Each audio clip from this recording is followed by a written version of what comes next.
ناظرین گرامی السلام علیکم ورحمۃ اللہ وبرکاتہ۔ سیدھی بات کے تازہ ترین پرائم ٹائم میں آپ لوگوں کا استقبال ہے۔ ناظرین گرامی، میں انصار عزیز ندوی اس وقت کچھ اہم ترین خبروں پر تبصرے لے کر کے حاضر ہوا ہوں۔ تفصیلات میں جاؤں اس سے پہلے آپ لوگوں کو اطلاع کر دوں کہ آپ کی امانتوں کو حقداروں تک پہنچانے کا سلسلہ جاری ہے۔ پہاڑی علاقوں میں ہر سال کی طرح امسال بھی راشن کٹس کی تقسیم آوری کا عمل جاری ہے اور آپ کے لیے دعاؤں کا سلسلہ بھی، لہٰذا آپ احباب اس میں حصہ لیں۔ نیچے تفصیلات دی جا رہی ہیں، یہ سلسلہ جاری رہے گا۔ آئیے خبروں کی جانب بڑھتے ہیں۔ کیرلا کے ضلع کاسرگوڈ میں منجیشورم اسمبلی حلقے کے ایک مسلمان شہری کو اس وقت شدید ذہنی اذیت سے گزرنا پڑا جب ایک مقامی بی جے پی لیڈر کی شکایت پر انہیں اپنی بھارتی شہریت ثابت کرنے کے لیے الیکٹورل رجسٹریشن آفیسر کے سامنے پیش ہونے کا نوٹس جاری کیا گیا۔ بعد ازاں سماعت میں شکایت کو بے بنیاد قرار دے دیا گیا اور ضلع کلکٹر نے شکایت کنندہ کے خلاف مقدمہ درج کرنے کا حکم دے دیا ہے۔ بی جے پی کی شرارتیں دیکھیے ناظرین گرامی۔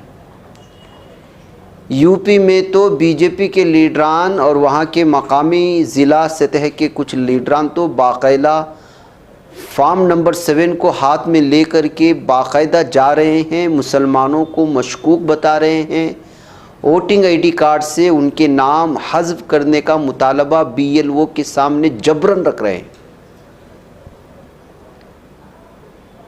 ہر اعتبار سے درندگی کی اپنی حدیں پار کر رہے ہیں۔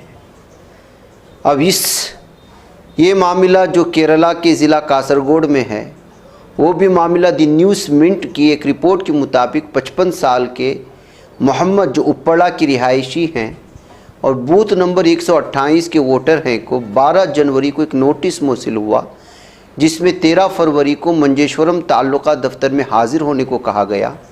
نوٹس میں کہا گیا تھا کہ وہ بھارتی شہری نہیں ہیں اور انہیں اپنی شہریت کی ثبوت پیش کرنے ہوں گے۔ محمد کے مطابق میں یہیں پیدا ہوا، یہیں پڑھا لکھا، ساری زندگی یہیں گزاری۔ اچانک یہ کہنا کہ میں بھارتی شہری نہیں ہوں میرے لیے بہت صدمے کی بات تھی۔ یہ کارروائی اس شکایت کے بعد عمل میں آئی جو منجیشورم کے بی جے پی رہنما لوکیش نندا یس نے فارم 7 کے تحت دائر کی تھی۔ فارم 7 انتخابی فہرست سے کسی نام کو حذف کرانے یا اس کی شمولیت کو چیلنج کرنے کے لیے استعمال میں لایا جاتا ہے۔ یعنی کہ اگر آپ چاہتے ہیں کہ اپنے دشمن کا نام ہٹا دیں تو فارم 7 میں جو چیزیں ہیں اس میں درج کریں اور لے جا کر کے دے دیں، اور بی ایل او اس پر آبجیکشن اگر لے لیا، قبول کر لیا، تو سمجھو کہ آپ کو جو ہے ادھر ادھر بھاگنا پڑے گا آپ کی شہریت کو ثابت کرنے کے لیے۔ ایک عام آدمی کو بھی دوسرے عام آدمی کو مشکوک کرنے والا یہ فارم ہے جس کی کوئی ضرورت نہیں تھی، اور اسی کا غلط استعمال کر رہا ہے اور کر رہے ہیں بی جے پی کے لیڈران جو ہندوتوا ذہنیت کے شکار ہو چکے ہیں۔ ادھر تلنگانہ میں بھونگیر کے بوملا مارم منڈل کے جلال پور گاؤں میں واقع جامع مسجد پر حملہ اور قرآن مجید کی بے حرمتی کا افسوسناک واقعہ جہاں ایک جانب عوام کی دلوں کو رنجیدہ کر گیا، یہ خبر ہم نے کل آپ کے سامنے پیش کی تھی، وہیں دوسری جانب اسی سرزمین سے فرقہ وارانہ ہم آہنگی اور انسانیت کی ایک روشن مثال بھی سامنے آئی ہے جس نے ریاست کی گنگا جمنی تہذیب کو ایک بار پھر زندہ و تابندہ ثابت کیا ہے۔ راما کنڈکٹرز کے مینیجنگ ڈائریکٹر جناب راجندر اگروال نے جیسے ہی جامع مسجد جلال پور حملے اور قرآن پاک کی بے حرمتی کی ویڈیو دیکھی تو وہ شدید رنج و غم میں مبتلا ہو گئے۔ انہوں نے اس واقعے کو نہ صرف تکلیف دہ قرار دیا بلکہ اسے انسانیت کے خلاف اقدام بتایا۔ اس جذبے خیر سگالی کے تحت انہوں نے امجد اللہ خان ترجمان مجلس بچاؤ تحریک سے فوری رابطہ قائم کیا، مسجد کو پہنچنے والے نقصان کی مرمت کے لیے مالی تعاون کی پیشکش کر دی، اور اب جو ہے اس مسجد کی ساری جو بھی ہوئی ہے وہ اگروال کی جانب سے جو ہے اس کے مائک سسٹم کی مرمت ہو، باؤنڈری وال ہو یا دروازوں کو جو نقصان پہنچایا گیا ہے، قالین کو، بلکہ وہ اضافی تعاون دینے کے لیے بھی تیار ہیں، یہ کہتے ہوئے انہوں نے جو ہے مسجد پہنچ کر وہاں دعویٰ کر کے گاؤں والوں کو، مسجد کی امام کو اور اس کی مسجد کی کمیٹی اور صدور کو ملاقات کی ہے۔ حیدرآباد شہر کے علاقہ ونستھلی پورم میں دن دہاڑے پیش آنے والے ایک لرزہ خیز واقعے نے مقامی افراد میں دہشت پھیلا دی ہے۔ اطلاعات کے مطابق ایک شخص مہیش نے اپنی سابقہ بیوی سنیتا کو اس کے گھر میں گھس کر بے دردی سے قتل کیا۔ ابتدائی تحقیقات کے مطابق واردات کی وجہ سابقہ ازدواجی رنجش اور طلاق کے بعد پیدا ہونے والے حسد بتایا جا رہا ہے۔ پولیس کے مطابق سنیتا کی شادی تقریباً 5 سال قبل مہیش سے ہوئی تھی۔ شادی کے بعد دونوں آسٹریلیا منتقل ہو گئے، جہاں وہ سافٹ ویئر کے شعبے میں ملازمت کرتے تھے۔ کچھ عرصے بعد میاں بیوی کے درمیان اختلافات شدت اختیار کر گئے، جس کے نتیجے میں سنیتا نے قانونی طور پر طلاق لے لی اور بھارت واپس آ گئی۔ بھارت واپسی کے بعد سنیتا نے نئی زندگی کا آغاز کیا اور تقریباً 10 ماہ قبل شری ناتھ نامی شخص سے دوسری شادی کی۔ اس وقت وہ اپنے دوسرے شوہر شری ناتھ کے ساتھ ونستھلی پورم کے ایک اپارٹمنٹ میں مقیم تھی اور اس وقت 4 ماہ کی حاملہ بتائی گئی ہے۔ مہیش برہم تھا کہ سنیتا نے اسے چھوڑا، دوسری شادی کر لی۔ اسی کا بدلہ لینے کے لیے وہ آسٹریلیا سے حیدرآباد آیا۔ وہ منصوبہ بند طریقے سے اپنی سابق بیوی کے گھر بات چیت کے بہانے پہنچا۔ اس نے تیز دھار خنجر سے حملہ کر کے سنیتا کا قتل کر دیا اور اس وقت سنیتا کا شوہر مکان میں موجود نہیں تھا، وہ تنہا تھی، یہ بتایا جا رہا ہے۔ تو ناظرین گرامی، کس طرح سے حسد پیدا ہوتی ہے، دشمنیاں پیدا ہوتی ہیں اور طلاق کے بعد بھی کسی کو آزاد چھوڑنے کی کوششیں نہیں ہوتی۔ اس کے لیے اس طرح کا ایک بھیانک قتل کی واردات پیش آنے کے بعد اس پر تبصرے شروع ہو چکے ہیں۔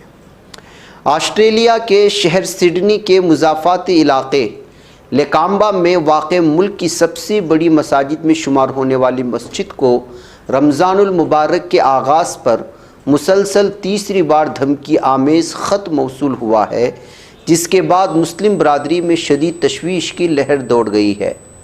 مقامی میڈیا رپورٹس کے مطابق بدھ کے روز موصول ہونے والے خط میں نہ صرف سور کی تصویر شامل تھی، بلکہ مسلمانوں کی نسل کشی کی کھلی دھمکی بھی دی گئی تھی۔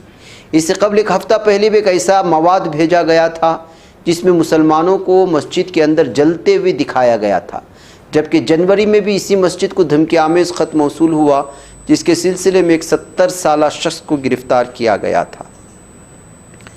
میڈیا رپورٹس کے مطابق لیکامبا مسجد کی انتظامیہ نے حکام کو باقاعدہ خط لکھ کر سیکورٹی انتظامات میں فوری اضافے کا مطالبہ کیا ہے، جس میں مزید سیکورٹی گارڈز کی تعیناتی اور CCTV کیمروں کی تنصیب شامل ہے۔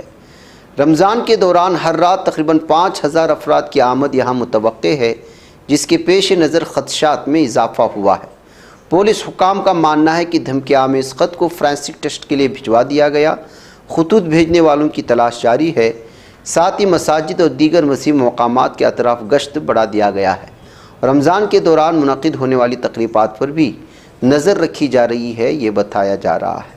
تو ناظرین گرامی، کس طرح سے رمضان کی آمد سے پہلے صورتحال جو ہے بھیانک بنانے کی اور مسلمانوں کو دھمکیاں دینے کی کوششیں ہو رہی ہیں، اس بات سے آپ جانتے ہیں۔ ادھر رمضان مبارک کی بابرکت اور روح پرور پہلی رات جب دنیا بھر میں اہل ایمان نے عشاء اور تراویح کی سعادت حاصل کی، تو قبلہ اول مسجد اقصی میں بھی ہزاروں فرزندان توحید نے سجدہ ریز ہو کر اس ماہ رحمت کا استقبال کیا ہے۔